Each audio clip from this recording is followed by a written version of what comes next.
Laugh, don't laugh. You're not allowed to do that. You know what? Just have a good time. And if you want to applaud, you applaud. And if you want to do anything you want, you can do anything you want. And if you don't like what I'm saying, you can leave the room. On September 30th, Colonel Douglas Krugman resigned his post after serving 24 years in the Marine Corps under 4 different presidents. He said he could no longer take an oath to serve under a commander-in-chief who treats the Constitution like a suggestion. Writing, quote, this president acts as though one election makes 236 years of constitutional order irrelevant. Instead of trying to work within the Constitution or to amend it, President Trump is testing how far he can ignore it. Yeah, this seems to be an alarming pattern, doesn't it? Military leaders are just quitting left, right, and center, not quietly, not at the end of long tours. They're quitting now, some of them in protest. And that tells us everything about the current state of affairs in the United States. Morality is very much a personal choice. It's shaped by society. It's shaped by religious beliefs. But for me, the pardon on his first day of his second term of the January 6th rioters, insurrectionists, was a moral line for me. The oath is to defend the Constitution. That group of people tried to storm the Capitol. We're chanting for the death of elected leaders, and we're trying to keep our Congress from performing its constitutional role. So his choice on his inauguration day was a first step that week that led to me to decide by that Friday I was going to retire from the military this year. Just recently, Admiral Alvin Halsey, head of the U.S. Southern Command, stepped down early amid tensions over controversial boat strikes and operational direction that, if you ask the White House, well, they'll just give you a different answer every day on the details of these operations. Hence the alarm bells from inside our military. New this morning, the military commander overseeing the Pentagon's escalating attacks on boats off Venezuela's coast, that he is retiring. This is barely a year into his time in that role. And one source tells CNN that tensions had been simmering for weeks between Admiral Alvin Halsey and Defense Secretary Pete Hegseth, and that Hegseth did not believe the admiral was moving aggressively enough to take on and target alleged drug traffickers in the Caribbean. There have been at least 6 U.S. strikes on boats, alleged drug boats in the Caribbean. The latest one disclosed just yesterday. Some of the crew on board that boat are believed to have survived that strike.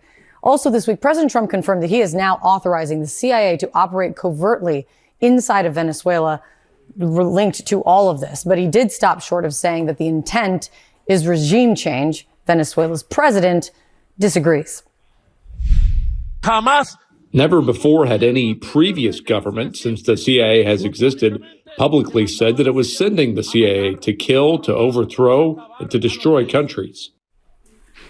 And following that, Marine Colonel Doug Krugman formally resigned after 24 years of service. He, on the other hand, did not beat around the bush, citing deep concerns about what the country and the military are becoming under this administration. He explicitly pointed to Trump's disregard for constitutional norms, the use of emergency powers, and the very partisan address that he delivered in front of defense officials. He said he could no longer serve a chain of command that disrespects the oath. On September 30th, Colonel Douglas Krugman resigned his post after serving 24 years in the Marine Corps under 4 different presidents.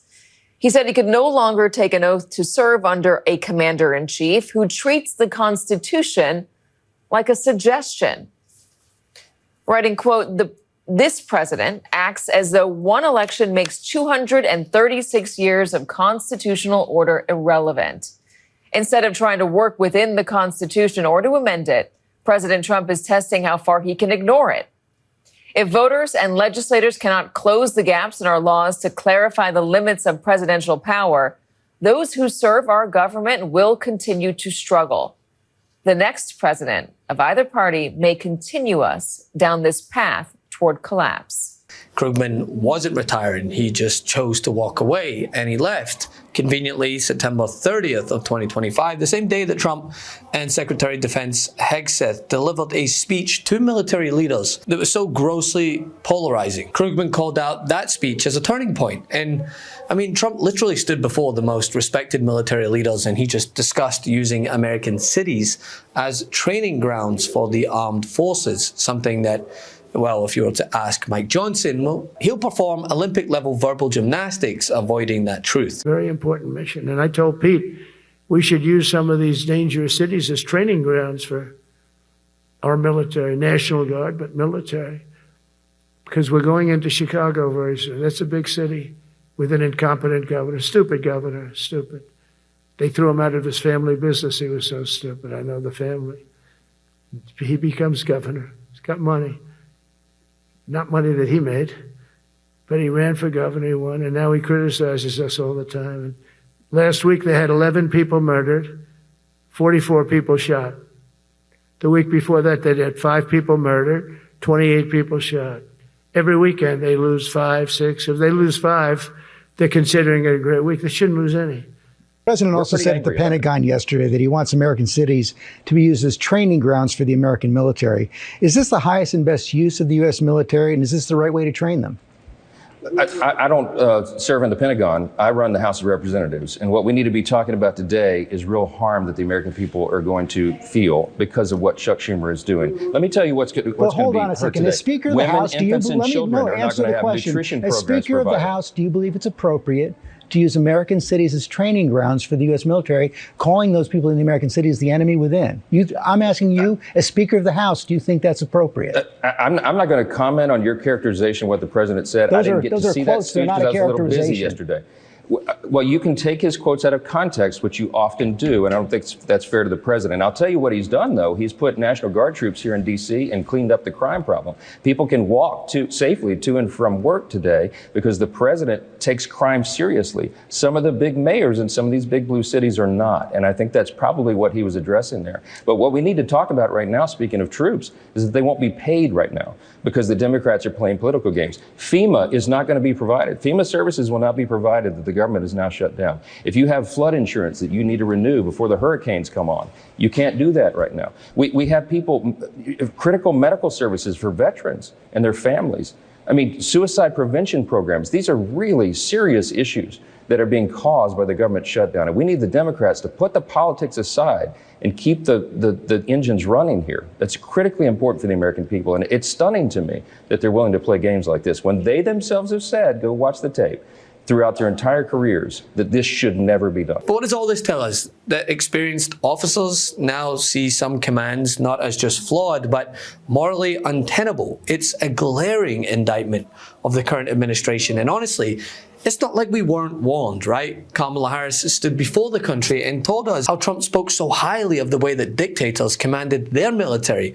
The respect that he wants is simply just obedience. I mean, the man has never stopped praising Putin and Kim Jong-un in the way that they conduct their military. Yesterday, we learned that Donald Trump's former chief of staff, John Kelly, a retired 4-star general, confirmed that while Donald Trump was president, he said he wanted generals like Adolf Hitler had.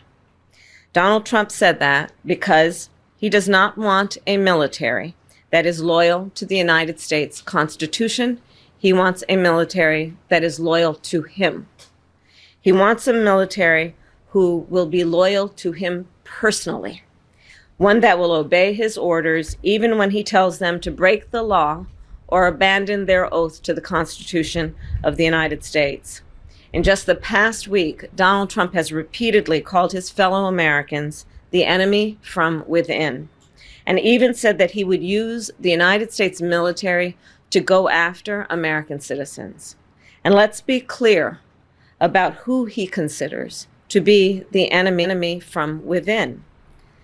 Anyone who refuses to bend a knee or dares to criticize him would qualify, in his mind, as the enemy within, like judges, like journalists, like nonpartisan election officials. It is deeply troubling and incredibly dangerous that Donald Trump would invoke Adolf Hitler, the man who is responsible for the deaths of 6 million Jews and hundreds of thousands of Americans. All of this is further evidence for the American people of who Donald Trump really is. This is a window into who Donald Trump really is, from the people who know him best, from the people who worked with him side by side in the Oval Office and in the Situation Room. And there are those like Admiral Halsey and Colonel Krugman and others who simply refuse to abide by the rules put in place and elect to resign in protest. And all I'll say is let's just hope that there are more leaders like them willing to stand up to the president, but while still in uniform. Thanks for watching. Be sure to add the MeidasTouch podcast on Apple Podcasts, Spotify, or wherever you get your podcasts for new updates every single day.